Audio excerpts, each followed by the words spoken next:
The irony wasn't lost on me. Chen Security Solutions, the cybersecurity company I built from a garage startup into a $200 million enterprise, was about to throw me out because I was supposedly a security risk.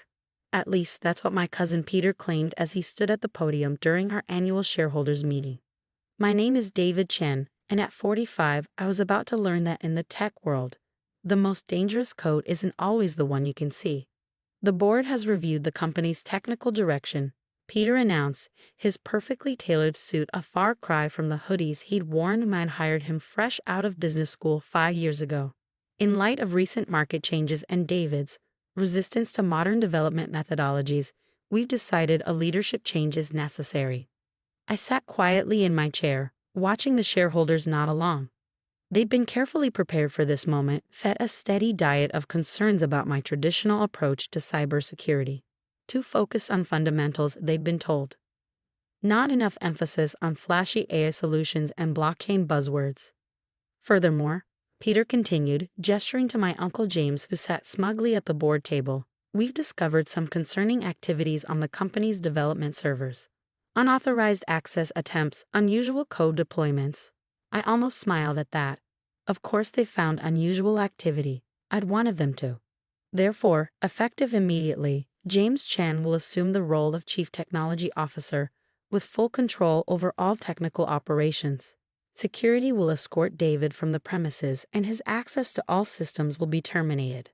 As 2 security guards approached my chair, I thought about the real unauthorized access they hadn't found. About the code that had been running silently in the background for months, documenting everything. About the true security risks that nobody but me seemed to notice. Any final words, David? Uncle James asked, not bothering to hide his smirk. He'd been trying to edge me out since joining the company 3 years ago, bringing his Silicon Valley connections and promises of disruptive innovation. I stood slowly, straightening my jacket. Just one question. Have you finished migrating all our clients to the new security platform? James frowned slightly. Of course, your outdated system has been completely replaced. The migration finished last week. I nodded, picking up my laptop. Interesting. Good luck then. Is that a threat? Peter demanded, but I could see uncertainty flicker in his eyes. Not at all. Just an observation. After all, you're the experts now. As security escorted me to my office to collect my belongings, I passed the wall of client logos. Banks, tech companies, government agencies, all of them trusting us with their digital security. All of them now protected by James' innovative new system. My phone buzzed. A message from Emily Zhang, my former lead developer, who'd quit when James started pushing his changes. It's done. Everything's documented.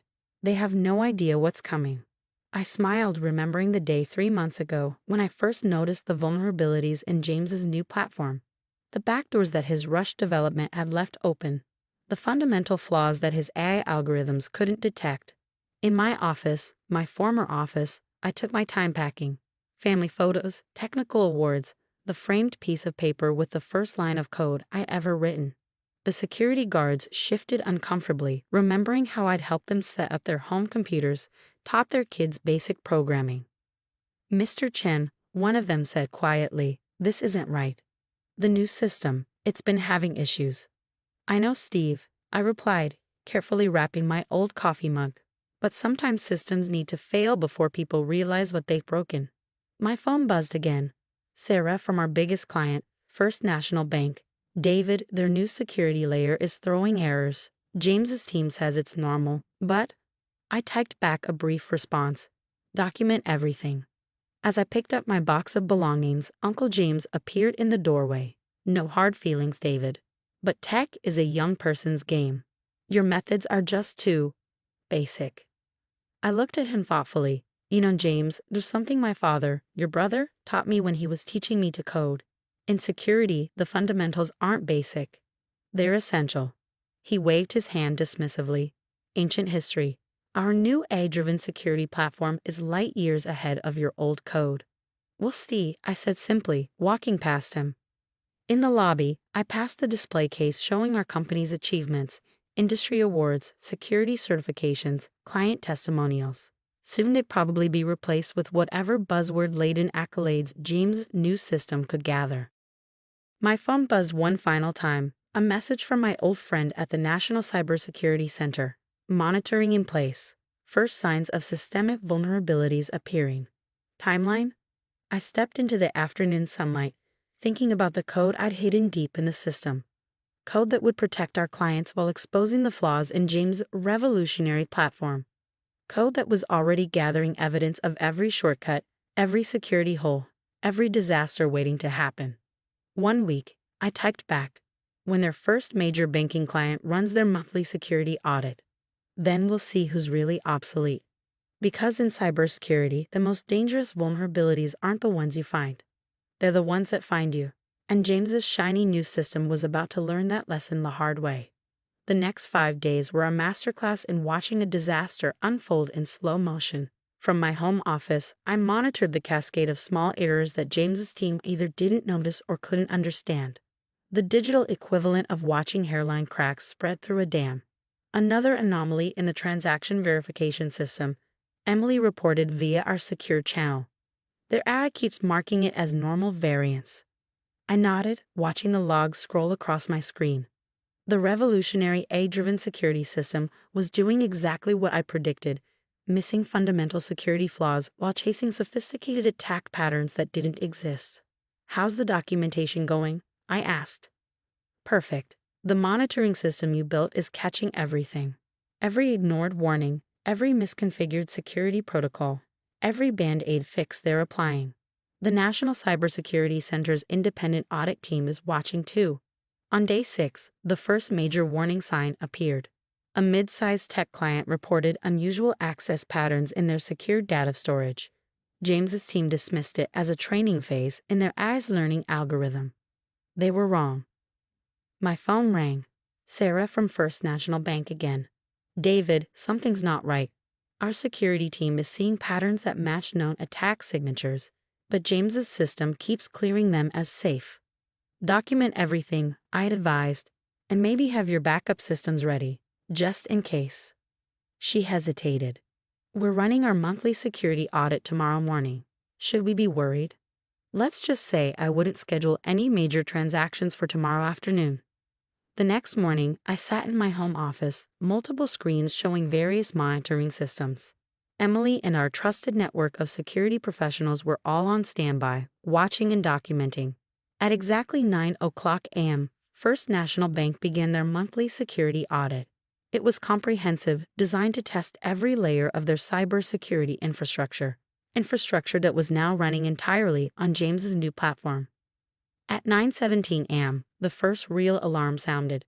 The bank's audit tools discovered what James's AI had been missing for weeks: a massive security hole in a transaction verification system, one that could have allowed millions in fraudulent transfers to slip through undetected. But that was just the beginning.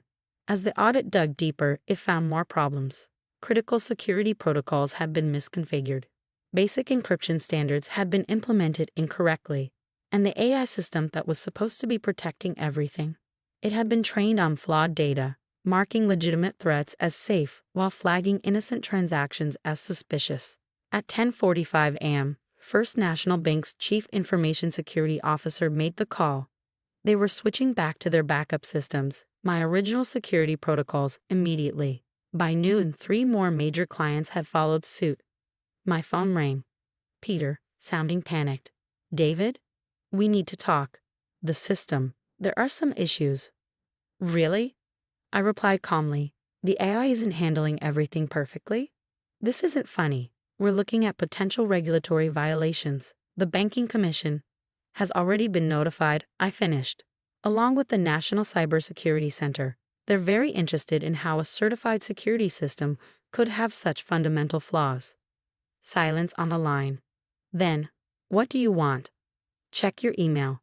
I just sent the board a complete analysis of the system's vulnerabilities, along with documentation of how they were introduced and ignored. You might want to pay special attention to the section about James's development process, particularly the parts about skipping basic security protocols in favor of innovative solutions." Another call came in, a news network wanting comment on the story that was about to break. Major security firms' AI system compromises banking security. By evening, the full scale of the disaster had become clear. James's system hadn't just failed, it had actively endangered our client's security. The only thing that had prevented a catastrophic breach was the monitoring system I'd secretly left in place, quietly maintaining basic security protocols while documenting the failures of the innovative replacement. The emergency board meeting was called for 8:00 p.m. I attended virtually, watching James and Peter try to explain how they'd missed such obvious security flaws. The AI was supposed to catch these issues, James insisted. The algorithms were fundamentally flawed. I interrupted, sharing my screen to show the technical analysis. Because you forgot the first rule of cybersecurity. No AI can replace sound security fundamentals. The board members, many of them technical experts themselves, reviewed my documentation in stunned silence. Every vulnerability, every ignored warning, every arrogant dismissal of basic security principles, all meticulously recorded. Mr. Chin, the board chairman said finally, I believe we owe you an apology, and perhaps a job offer. I smiled. I'll accept, on 3 conditions. First, we return to a security-first development approach. No more rushing to implement trendy solutions without proper testing. Second, Emily Zhang returns as Chief Security Architect with full authority over security protocols. And third, I paused, looking at James and Peter. We conduct a complete audit of all executive technical credentials. It seems some resumes might need verification. 1 month later, I stood in my restored office, watching our teams reinstall the proper security systems. James had resigned to pursue other opportunities after it was discovered that his Silicon Valley experience wasn't quite what he claimed. Peter had been reassigned to a non-technical role, his dreams of disrupting the industry tempered by reality.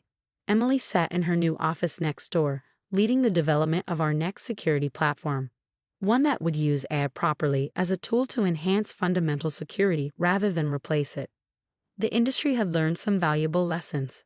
Articles were being written about the dangers of prioritizing innovation over security fundamentals.